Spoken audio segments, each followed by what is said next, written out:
I need you to see the truth, even if you hate me forever. Why do you have all these pictures of me? Come closer. Bring your wrapper tighter around your shoulders. Because the fire is low tonight, and this story is not the kind you laugh through. This is the story of a girl who thought she was hated, only to find out that what looked like hate was something far more dangerous. And by the end of this tale, you will ask yourself the same question she asked herself. Is it better to be hated for no reason, or to be loved for a wicked reason? Her name is Zara. She told me this story herself, with her hands shaking around a cup of tea that had gone cold. And I have not been able to forget it since. Let me take you to the beginning. Zara was not the kind of girl who wanted trouble. She was quiet. In her final year in the university in Enugu, while other girls were fighting for front seats at parties and fighting over boys who did not even know their second names, Zara was in the corner. She had her books. She had her small business braiding wigs in her hostel room to support herself because her parents were retired teachers with little money. She had her dream to graduate with a first class and make her mother proud. But in every place where there is light, there must be a shadow trying to block it. In Zara's department, that shadow had a name. Jide. Jide Lawson. If Zara was quiet water, Jide was a storm. He was the son of a rich man from Lagos, the kind of rich that does not make noise but everybody knows. He drove a car that did not belong in a student car park. He was the head of his faculty socials, the boy every other boy wanted to be and every girl pretended not to want. And for some reason that nobody, not even Zara, could understand, Jide hated Zara. It did not start with a big fight. No, it started small. One day in 300 level, Zara was presenting in class. She was nervous, her voice was shaking a little, but her points were brilliant. The lecturer praised her. Everyone clapped. Jide from the back of the class laughed loud and said, "English too much, we have heard you, professor's wife." The class laughed. Zara's cheeks burned. She sat down and did not raise her hand again for the rest of the semester. After that, it became his hobby. If Zara was reading in the library, he would pass and knock her books to the floor, then say, "Sorry, I didn't see you. You are always hiding like a bush rat." If she sold her wigs, he would tell his girlfriends, "Don't buy that one, her wigs have bad luck inside."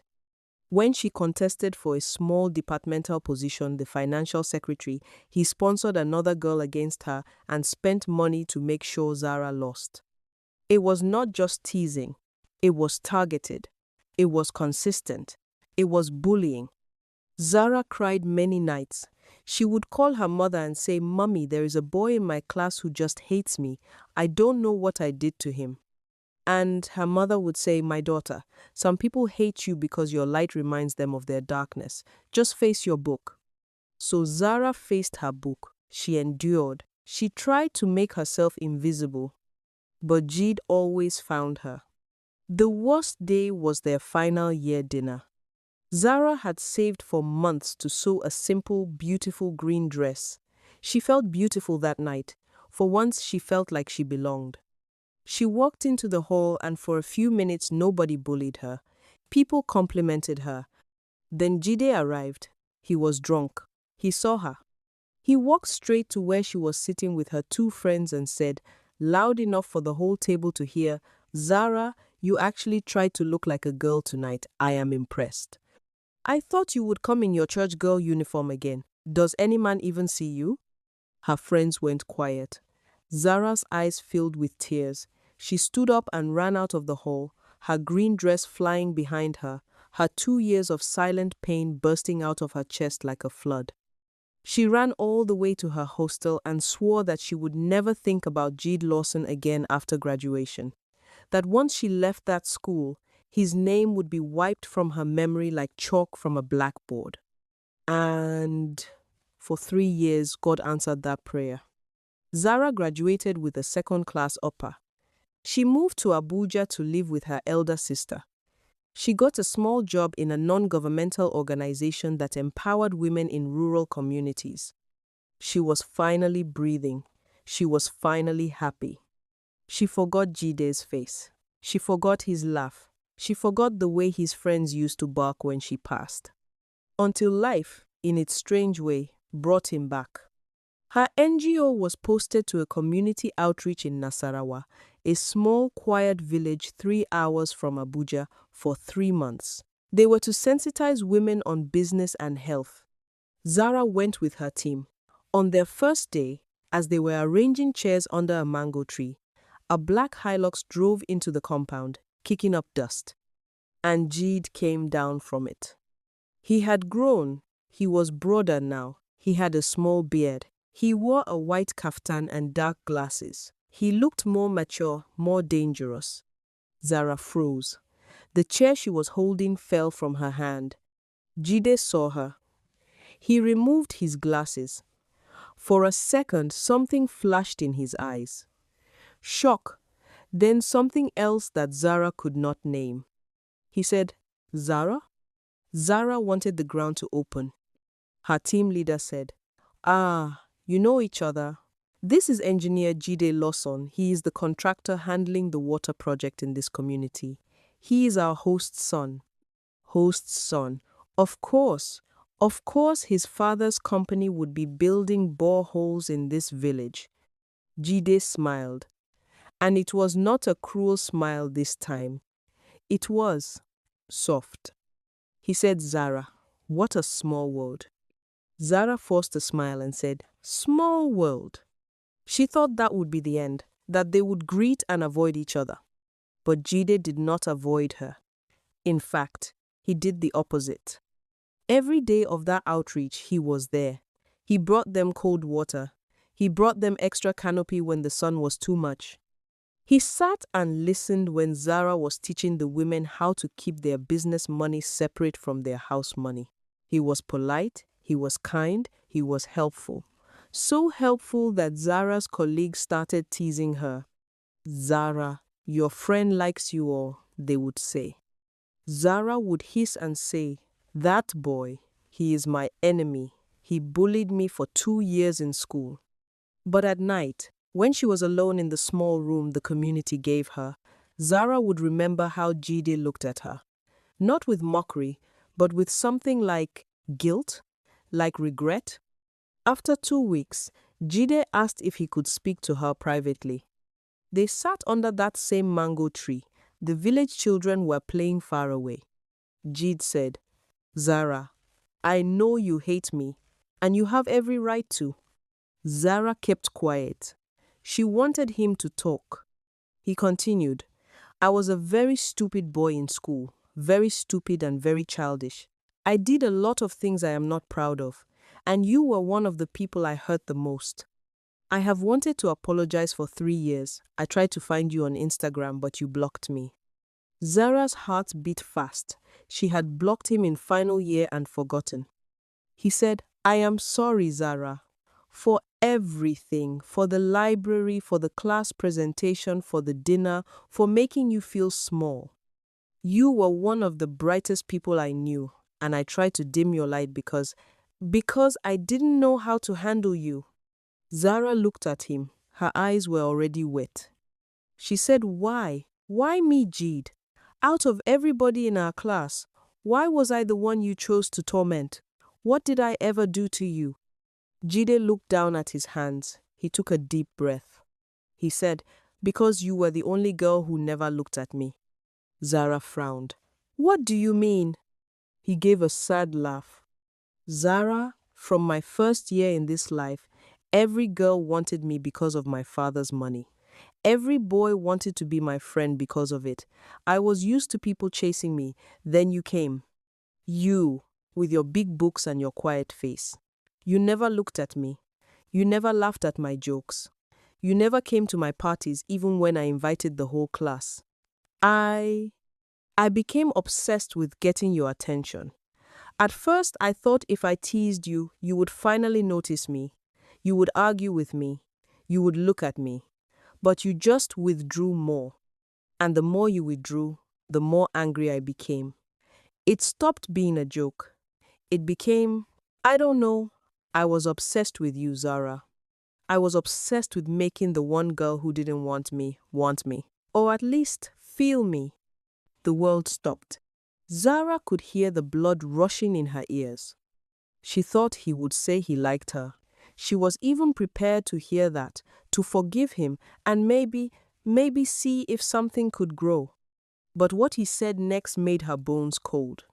Jide reached into his pocket and brought out his phone. His hand was shaking. He said, I need to show you something, because I want to be honest now. I want us to start afresh with no secrets. He opened his phone. He opened a hidden folder, and he turned it to Zara. What Zara saw made her scream. It was photos, hundreds of photos, of her in class, her reading in the library, her braiding a customer's hair in her hostel room, the window open, her sleeping on a bench in the school park, her mouth slightly open, her at the final year dinner, crying, running out of the hall. Some were taken from far away, some were taken from very close, some were taken through her hostel window. It was not just photos. There were screenshots of her old Facebook posts from 2019. There were voice notes she had sent in a class group chat, downloaded and saved. There was a video of her walking to class, filmed from a car, following her. Years of it. 3 years of it. Even after school. One photo was taken just 2 months ago, in Abuja, Zara buying suya by the roadside. She remembered that day. She was wearing a yellow top. He had been following her even after graduation, even after she thought she was free. Zara's scream brought people running. Her colleagues came. The village women came. Zara was shaking violently. She pointed at Jide's phone and could not speak. Jide stood up, panicking. Zara, no, wait, let me explain. I can explain. I have changed. I stopped. I only. But Zara finally found her voice. It was not loud. It was broken. She said, You told me you bullied me because you wanted my attention, but you were stalking me, you were taking pictures of me while I was sleeping, while I was inside my room? Jide, what kind of love is this? This is not love. This is sickness. Jide's eyes filled with tears, real tears. He said, I know it sounds crazy, but I swear I never wanted to hurt you. I could not stop thinking about you. After you left school, I felt empty. I realized how much time I had spent thinking about you. I thought if I could just see you once, I would be okay. But one picture became 2, became 100. Zara, I love you. I have loved you since 300 level. I just did not know how to love you properly. Zara was crying now, not because she was sad, because she was terrified, because she understood something finally. The reason her hostel window always felt like someone was watching, the reason she always felt uncomfortable when she was alone in certain places in school. The reason she once found a note under her door that said, You look beautiful when you are angry, and thought it was a prank. It was never hatred. It was an obsession that wore hatred as a mask. That night, Zara did not sleep in the village. She packed her bag and followed her colleagues back to Abuja at midnight. She blocked Jide on everything. She reported him to her organization. She reported him to the police. But they said since he had not physically touched her, there was little they could do except warn him. Jide called from different numbers for weeks. He sent long messages apologizing. He sent flowers to her office. He sent a letter saying he was now seeing a therapist. He said he was getting help. Zara never replied. 6 months later, Zara heard from a mutual friend that Jide had left Nigeria to go for his master's in Canada and that he was indeed seeing a therapist there. She does not know if that is true. She does not know if he is healed. She only knows that sometimes, when she is in a crowded market, she still feels eyes on her back and her body remembers before her mind does, and she has to run. My people, listen to me. We throw around the word love too easily.